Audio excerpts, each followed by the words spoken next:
Bueno, muchas bendiciones a todos los amigos, asistentes y partícipes de Crosspoint Español. Mi nombre es Miguel Medina, yo soy el pastor titular.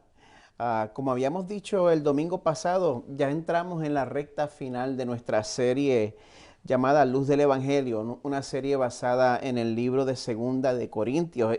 Hoy estamos continuando con la 20ª semana, la semana número 20. En este libro de Segunda de Corintios hemos visto cómo Pablo, después de plantar una iglesia en la antigua ciudad griega de Corinto, él tiene después que reparar su relación con esa iglesia, porque entre otras razones, un grupo de maestros llega y estos maestros en verdad eran enemigos de Pablo.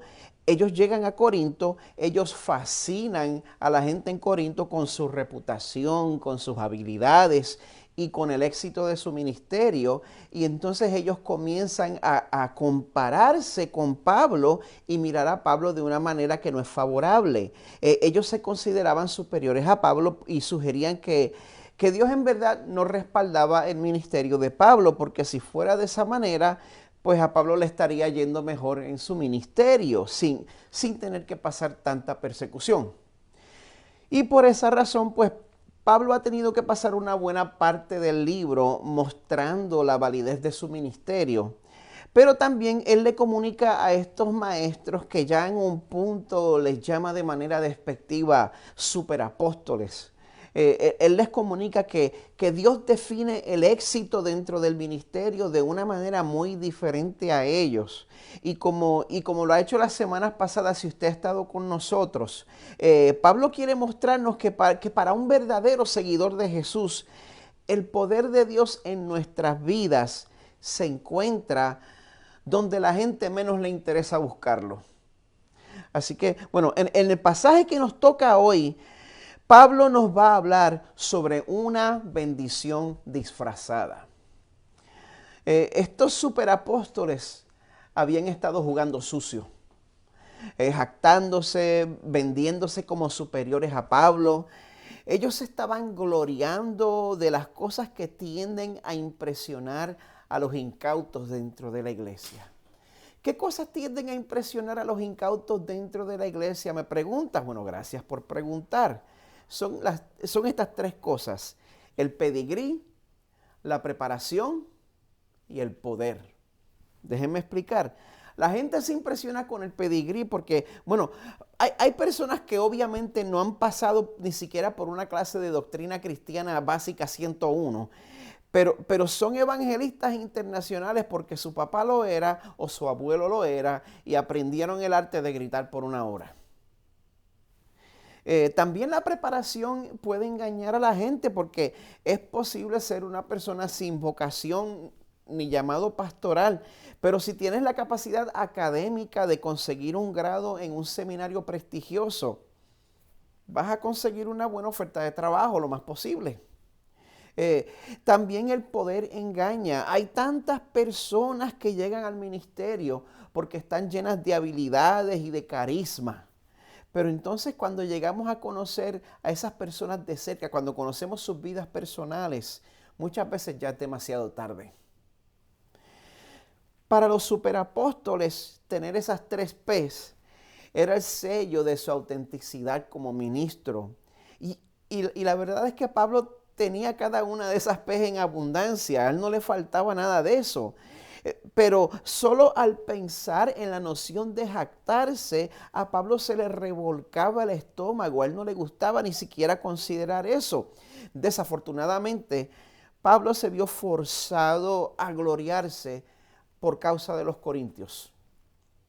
Hoy vamos a ver que Pablo va a empezar mostrándonos que, una vez más, él no tenía nada que envidiarle a ningún superapóstol.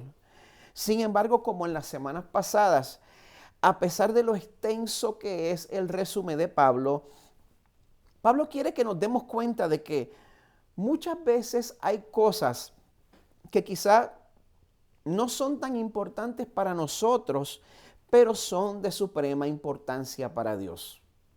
Así que les voy a invitar a que lean conmigo en 2 de Corintios 12, versículos 1 al 10. Vamos a estar leyendo, yo voy a estar leyendo de la Nueva Biblia de las Américas, segunda de Corintios 12, versículos 1 al 10. Así dice la palabra del Señor. El gloriarse es necesario, aunque no es provechoso. Pasar entonces a las visiones y revelaciones del Señor. Conozco a un hombre en Cristo que hace 14 años, no sé si en el cuerpo, no sé si fuera del cuerpo, Dios lo sabe. El tal fue arrebatado hasta el tercer cielo. Y conozco a tal hombre, si en el cuerpo o fuera del cuerpo, no lo sé, Dios lo sabe, que fue arrebatado al paraíso y escuchó palabras inefables que al hombre no se le permite expresar. De tal hombre sí me gloriaré, pero en cuanto a mí mismo no me gloriaré, sino en mis debilidades. Porque si quisiera gloriarme, no sería insensato, pues diría la verdad. Pero me abstengo de hacerlo para que nadie piense de mí más de lo que ve en mí u oye de mí. Y dada la extraordinaria grandeza de las revelaciones, por esta razón, para impedir que me enalteciera, me fue dada una espina en la carne, un mensajero de Satanás que me abofetee para que no me enaltezca. Acerca de esto, 3 veces he rogado al Señor para que lo quitara de mí.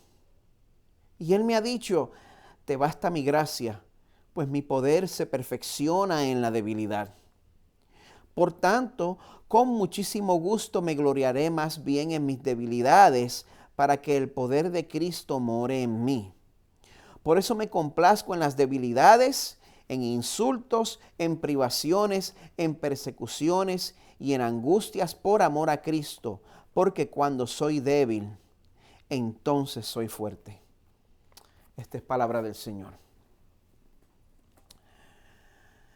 Buen Señor, la tragedia más grande dentro del ministerio es cuando nosotros nos empeñamos en hacer tu trabajo, en hacer tu labor con nuestras propias fuerzas y nuestras propias habilidades.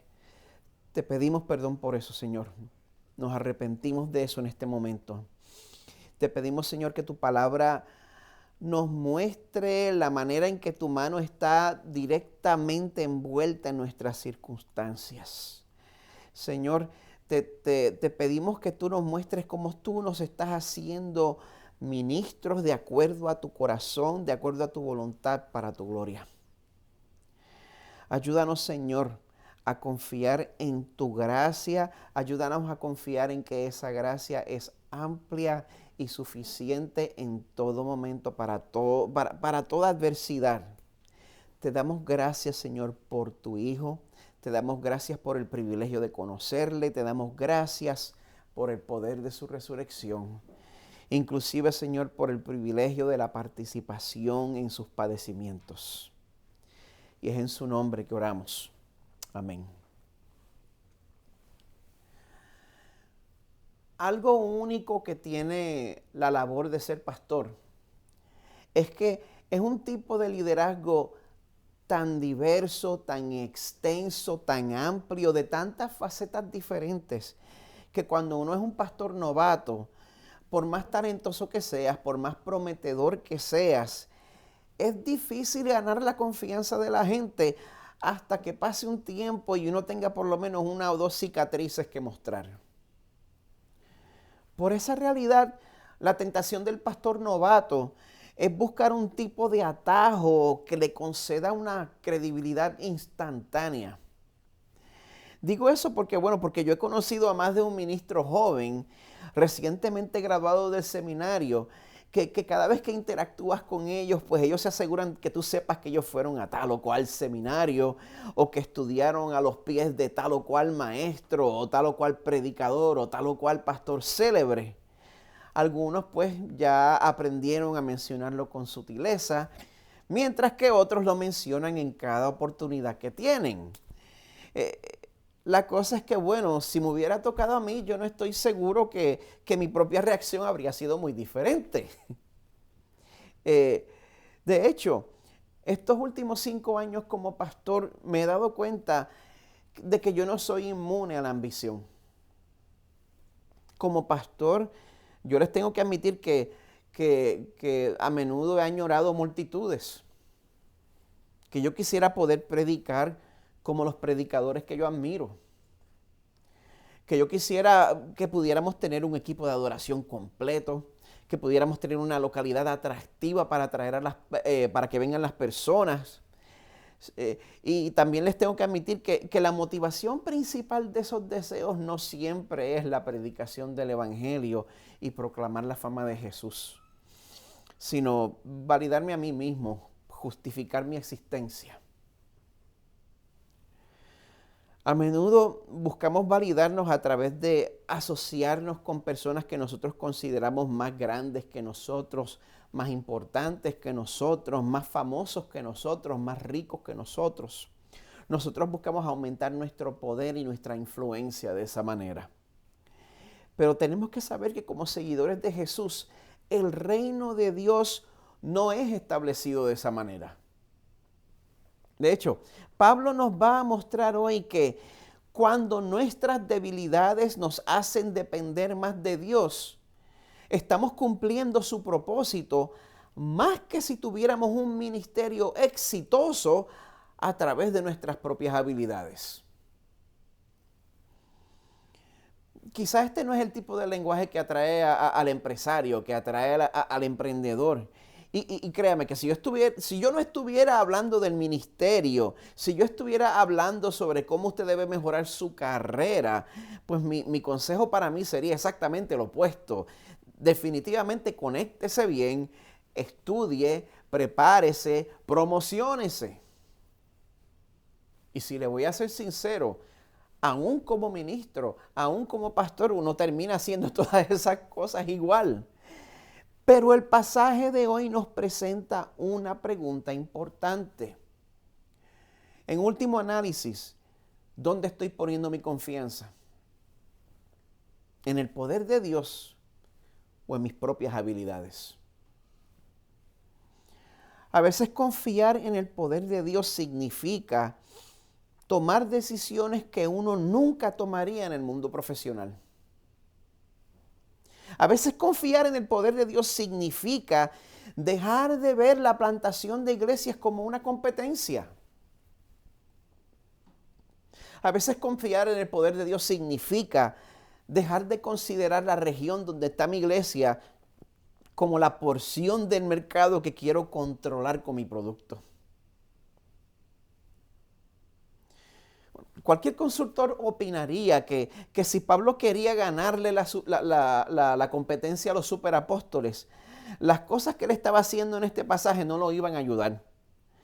Por así decirlo, Pablo tenía malas prácticas de mercadeo, porque lo que está haciendo aquí es dejar pasar lo que muchos considerarían una oportunidad perfecta. Pablo había tenido una experiencia sobrenatural que ninguno de sus competidores había tenido.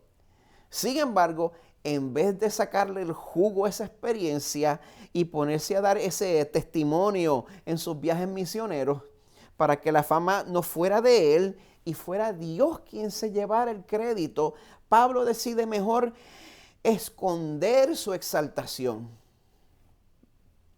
Ya Pablo ha hablado sobre su pedigrí superior, Pablo ya ha hablado sobre su preparación superior, pero nunca falta el que dice, tú tienes mucho seminario, pero no tienes la unción de Dios. Y es como si Pablo respondiera, tú dices que Dios no se ha manifestado sobre mi vida de una manera sobrenatural. Espérate. Bueno, entonces dice en el verso 1, el gloriarse es necesario, aunque no es provechoso, pasaré entonces a las visiones y revelaciones del Señor. Presten atención para que puedan apreciar lo que le pasó a Pablo. En el verso 2 él dice, conozco a un hombre en Cristo. Pablo desprecia tanto la idea de estar gloriándose, que aquí al hablar obviamente sobre sí mismo lo hace en tercera persona. Y ya pronto vamos a ver cómo fue que Dios le quitó las ganas de enaltecerse. Verso 2, conozco a un hombre en Cristo, sabemos que se está refiriendo al mismo, que hace 14 años, está hablando de algo que había sucedido hace 14 años en el momento que está escribiendo la carta. Hace 14 años, no sé si en el cuerpo, no sé si fuera del cuerpo, Dios lo sabe, el tal fue arrebatado hasta el tercer cielo. Conozco a tal hombre, si en el cuerpo o fuera del cuerpo, no lo sé, Dios lo sabe, que fue arrebatado al paraíso y escuchó palabras inefables que al hombre no se le permite expresar. Vamos a tomar un momento para entender esta experiencia de Pablo. Número uno, para los que pretenden que su relación con Dios sea toda ordenadita, pulcra y controlada, esta experiencia estuvo tan llena de éxtasis que el mismo Pablo no sabe si ocurrió dentro o fuera del cuerpo. Así que les tiro esa por ahora. Pablo fue llevado al tercer cielo. Pablo fue llevado al paraíso. Pablo fue llevado donde mismo Jesús le dijo al ladrón que estaría con él el día que fue crucificado. Ahí fue donde Pablo fue llevado. Y allí dice que él escuchó palabras inefables. Esa palabra no es muy común. Inefable significa indescriptible. Eso quiere decir que una vez estando en el cielo, para usar el spanglish del puertorriqueño, a Pablo se le dio un clearance de top secret. Que a Pablo se le dio acceso a información privilegiada. Se le concedió conocer grandes misterios. Se le dio un acceso privilegiado a una información que después a Pablo no se le dio permiso para compartir. Entonces, si Pablo no podía compartir esa información, ¿por qué permitirle esa experiencia? Gracias por preguntar. Bueno, en el verso 2 dice que eso había ocurrido 14 años antes de escribir esa carta, lo cual significa que ocurrió antes de que Pablo saliera en sus viajes misioneros. Así que una buena conjetura, no sabemos por seguro, pero una buena conjetura es que Dios lo estaba preparando para sus viajes misioneros y para todo lo que iba a sufrir. Si usted estuvo con nosotros el domingo pasado, yo le di esa lista, esa letanía de todos los sufrimientos que pasó Pablo, de todos los azotes, de todas las persecuciones. Y el Señor estaba preparando su corazón para un nivel inusual de persecución y de sufrimiento que le iba a pasar. Eso es una buena posibilidad. Y pues si Pablo se metiera en la competencia del que tuviera la experiencia sobrenatural más impresionante, pues aquí no había nadie que se le pudiera comparar. Él tenía la ficha para trancar el juego. Él dice en los versos 5 y 6, de tal hombre sí me gloriaré, pero en cuanto a mí mismo no me gloriaré sino en mis debilidades. Porque si quisiera gloriarme no sería insensato, diría la verdad. Sin embargo, Pablo decide mantener silencio en cuanto a esta experiencia.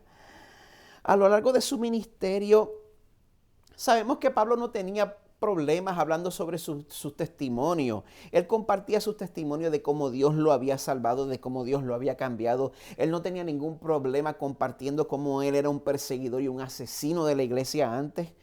Pero en la Biblia no hay récord alguno de Pablo hablar sobre ese milagro hasta este pasaje. Y Pablo era modesto en cuanto a esta experiencia por una razón muy importante. En el verso 6, él continúa diciendo que aunque él podía hablar de lo que le había pasado, dice, me abstengo de hacerlo, una buena razón, me abstengo de hacerlo para que nadie piense de mí más de lo que ve en mí u oye de mí. Yo no sé usted, pero en mi memoria, criándome en la iglesia, hay tantas personas que compartían su testimonio con la intención de impresionar. Uno a veces se pregunta si en verdad se habían arrepentido de la vida que vivían antes. Pero otro problema que uno se encuentra a menudo es cuando los ministros esperan que sus vidas sean evaluadas en base a sus habilidades, en base a su carisma y en base a sus milagros o profecías. Pero siempre guardan una distancia nunca se dejan conocer personalmente. ¿Sabes por qué? Porque entonces cuando conocemos a la persona, pues entonces ahí se pierde la magia, ahí se pierde la ilusión, ahí se pierde el misterio. Conoces a la persona y te das cuenta que ese poderoso hombre de Dios también tiene que ir al baño. Te das cuenta que ese poderoso hombre de Dios también peca y te das cuenta que ese poderoso hombre de Dios también tiene que rendirle cuentas a alguien. Pablo sabe que la gente tiende a tenerle reverencia a las personas con carisma. Y por eso él revienta esa burbuja. En su comentario de 2 de Corintios, Ken Hughes escribe lo siguiente. Él dice, Pablo se aseguró que la autoridad en la iglesia no estuviera basada en experiencias de éxtasis, sino en las acciones y palabras de sus líderes. Pablo prohíbe evaluación alguna de su persona y su ministerio a través de cualquier otro criterio que no fuera sus propias acciones o palabras. Esto provee sabiduría esencial para navegar las corrientes de la iglesia moderna.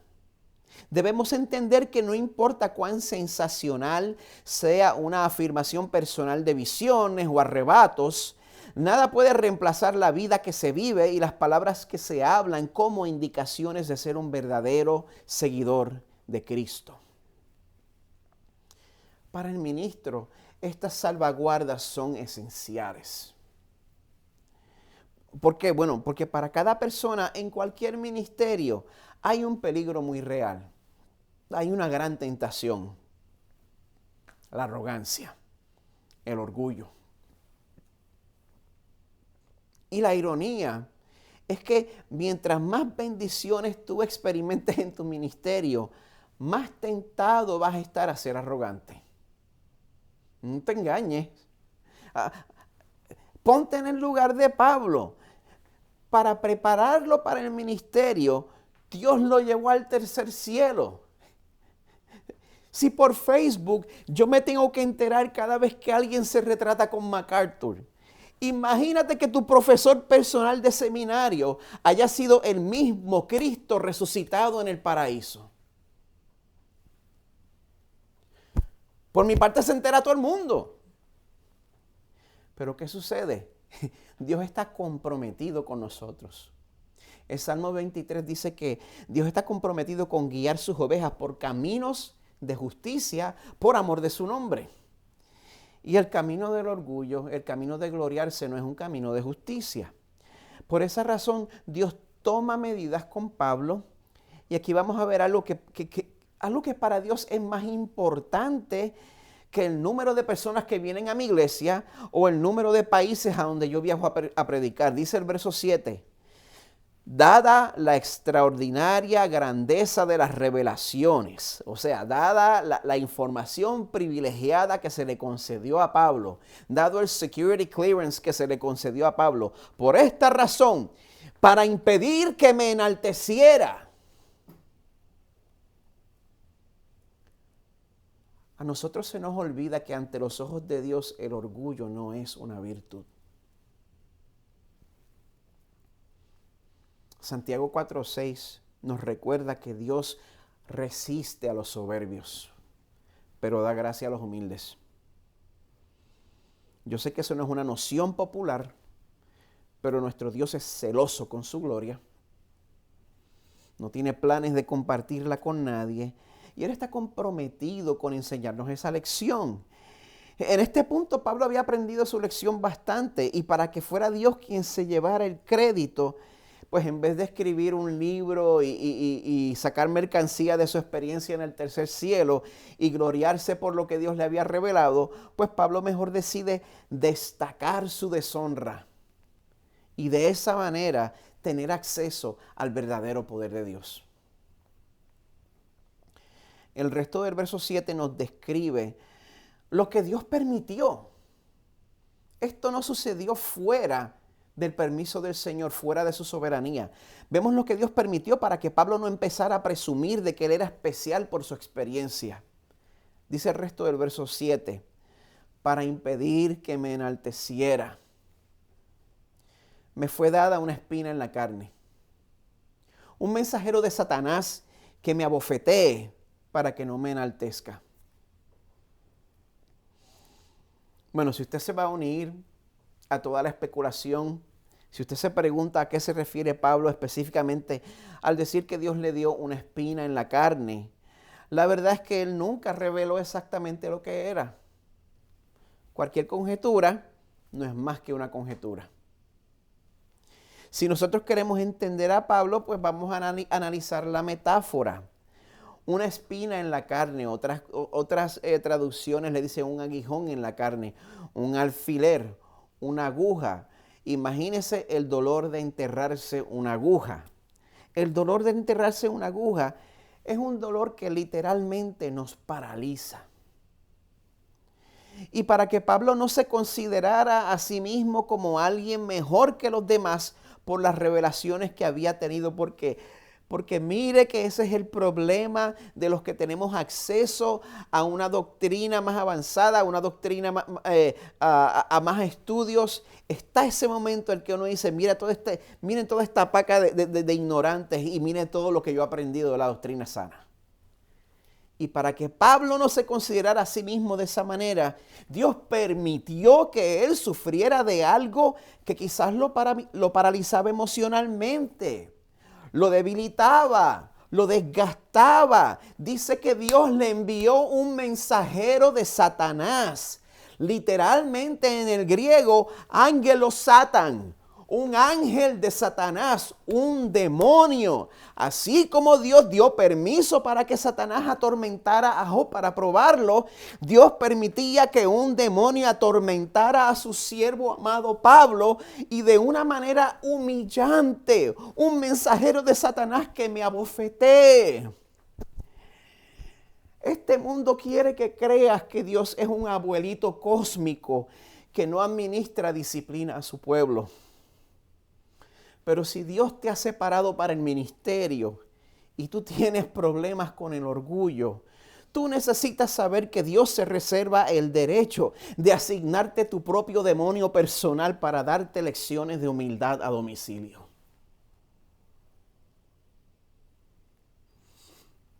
Y la clase va a durar hasta que aprendas la lección de corazón. Ese fue el caso con Pablo. Dice el verso 8. Acerca de esto, 3 veces he rogado al Señor para que lo quitara de mí. Como la teología de Pablo era correcta, él sabía que toda circunstancia venía de parte del Señor. Aun si el que lo venía a atormentar era un mensajero de Satanás, él sabía que eso no ocurría sin el permiso del Señor. Así que él iba a la fuente a rogar que eso fuera quitado de él. Así que Pablo sabía que Dios era soberano, pero también Pablo no era un masoquista. Él le pide expresamente al Señor que lo librara de esa espina que le había asignado. El verso 9 dice, y él me ha dicho, te basta mi gracia, pues mi poder se perfecciona en la debilidad. Yo quiero hacer énfasis en esta sección, quiero hacer hincapié aquí porque hemos estado predicando este libro por 20 semanas. Y aunque usted no lo sabía, el propósito principal era llegar hasta este punto en particular. Si usted ha estado prestando atención, usted ha visto que a lo largo de este libro, esta idea de acudir a Dios en nuestra debilidad se ha estado desarrollando en distintos grados. Por ejemplo, en 2 de Corintios, el primer capítulo que cubrimos, el primer día de la serie, cuando nos predicó el pastor Jeremiah 5, 2 de Corintios 1, versos 8 y 9, Pablo dice, nosotros hasta perdimos la esperanza de salir con vida. De hecho, dentro de nosotros mismos ya teníamos la sentencia de muerte, a fin de que no confiáramos en nosotros mismos, sino en Dios, que resucita a los muertos. En 2 de Corintios 4, 7 al 11, Pablo dice, tenemos este tesoro en vasos de barro, para que la extraordinaria grandeza del poder sea de Dios y no de nosotros, afligidos en todo, pero no agobiados, perplejos, pero no desesperados, perseguidos, pero no abandonados, derribados, pero no destruidos, Llevamos siempre en el cuerpo por todas partes la muerte de Jesús para que también la vida de Jesús se manifieste en nuestro cuerpo. Porque nosotros que vivimos constantemente estamos siendo entregados a muerte por causa de Jesús para que también la vida de Jesús se manifieste en nuestro cuerpo mortal. En 2 Corintios 6, 4 al 10, Pablo dice, nos recomendamos a nosotros mismos como ministros de Dios en mucha prosperidad. No dice eso. En mucha perseverancia, en aflicciones, en privaciones, en angustias, en azotes, en cárceles, en tumultos, en trabajos, en desvelos, en ayunos, en pureza, en conocimiento, con paciencia, con bondad en el Espíritu Santo, con amor sincero, en la palabra de verdad, en el poder de Dios, por armas de justicia para la derecha y para la izquierda, en honra y en deshonra, en mala fama y en buena fama, como impostores pero veraces. Somos tratados como desconocidos pero bien conocidos, como moribundos pero vivimos, como castigados pero no condenados a muerte, como entristecidos pero siempre gozosos, como pobres pero enriqueciendo a muchos, como no teniendo nada aunque poseyéndolo todo. En esta mañana Dios me dice a mí y también te dice a ti que estás en sintonía, que en medio de tu debilidad, que en medio de tu sufrimiento, que en medio de la injusticia, que en medio de tu insuficiencia, el Señor te dice que te basta su gracia, pues su poder se perfecciona en tu debilidad. ¿Te sientes agotado? ¿Te sientes agotada? ¿Te sientes que has llegado al fin? ¿Sientes que se te ha acabado ya la esperanza? ¿Sientes que ya no sabes qué hacer ante la situación en tu trabajo? ¿Sientes que ya no sabes qué hacer ante la situación de esta pandemia? Donde comienza, se acaba y vuelve a comenzar. Sientes que te sientes inseguro con tu salud. Sientes que se te rompe el corazón ante la dureza del corazón de tus seres amados. Si tú has confiado en Cristo como tu Salvador, todas estas pruebas en tu vida, quiero que sepas esto. Si tú has confiado en Cristo como tu Salvador, todas estas adversidades en tu vida no significan que Dios te ha abandonado. Al contrario, son evidencia de que le perteneces a Dios, porque Él permite específicamente estas cosas en tu vida para que salgas corriendo a su presencia, para que entonces experimentes su poder.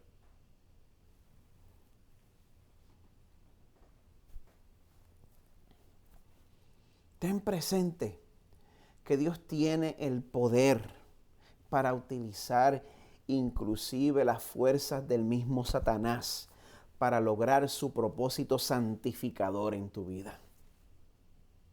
Lo que hace el enemigo para destruirte, el Señor lo utiliza para santificarte y para tu bien.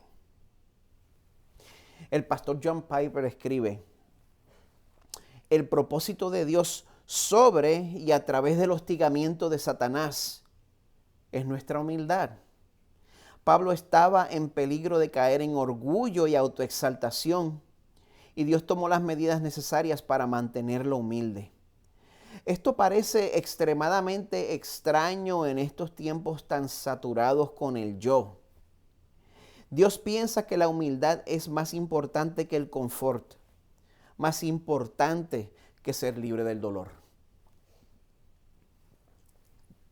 Les dije hace poco que el Salmo 23 nos recuerda que Dios desea guiarnos por caminos de justicia por amor de su nombre. Y un camino de justicia, uno de los muchos caminos de justicia, es el camino de la humildad. Porque solo andando en ese camino nosotros vamos a poder tener la actitud de Pablo al final de este pasaje cuando él dice, por tanto, con muchísimo gusto me gloriaré más bien en mis debilidades, para que el poder de Cristo more en mí. Por eso me complazco en las debilidades. Es importante distinguir, está hablando de debilidades. Nosotros no nos gloriamos y nos complacemos en el pecado contra el cual luchamos. Nuestro Señor es santo y el pecado, debe causar tristeza en nosotros, pero también, aparte de ser pecadores perdonados, también somos débiles.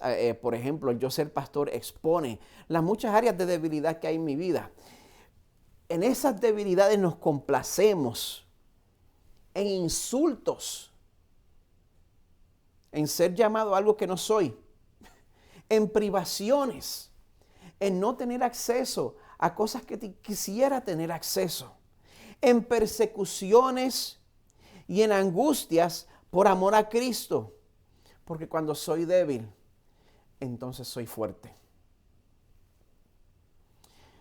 Mientras más nos apeguemos a esta verdad, más gloria vamos a traer a nuestro Salvador. Porque nuestro Salvador Jesucristo, a través de su sufrimiento y su muerte en la cruz por nosotros, Él nos mostró lo que es verdaderamente el poder a través de la debilidad. Antes de resucitar y ser reivindicado, Jesús tuvo que pasar por el dolor y la humillación de la crucifixión.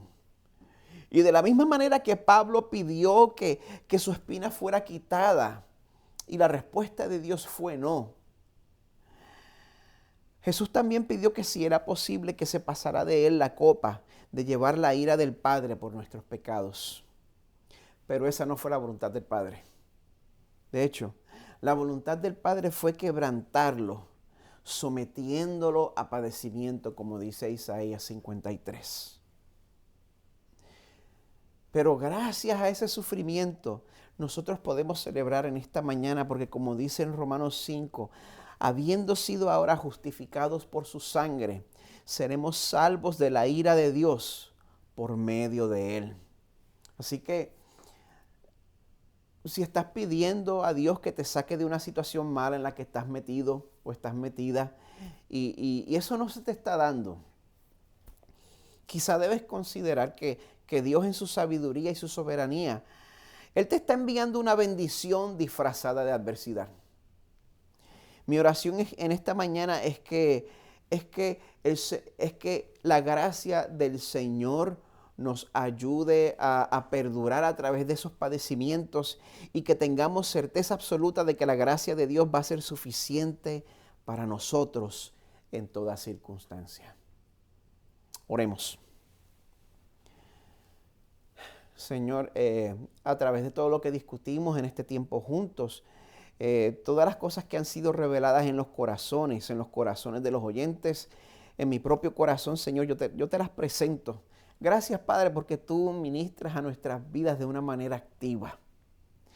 Yo te presento todo, Señor, las finanzas, la salud, las relaciones, las reconciliaciones, las necesidades de salvación, Señor. Tú eres poderoso, Padre, para hacer milagros. Te rogamos que obres y te rogamos también que nos ayudes a confiar en tu soberanía y a gloriarnos en nuestras debilidades. Ayúdanos, Señor, a gloriarnos en insultos. Ayúdanos a gloriarnos en privaciones. Ayúdanos a gloriarnos en persecuciones y ayúdanos a gloriarnos en angustias por amor a tu Hijo Jesucristo, quien sufrió por nosotros en la cruz. Que nosotros hallemos tu fuerza en nuestra debilidad para tu gloria, en el nombre de Jesús. Amén. Les invito a que respondamos juntos en adoración.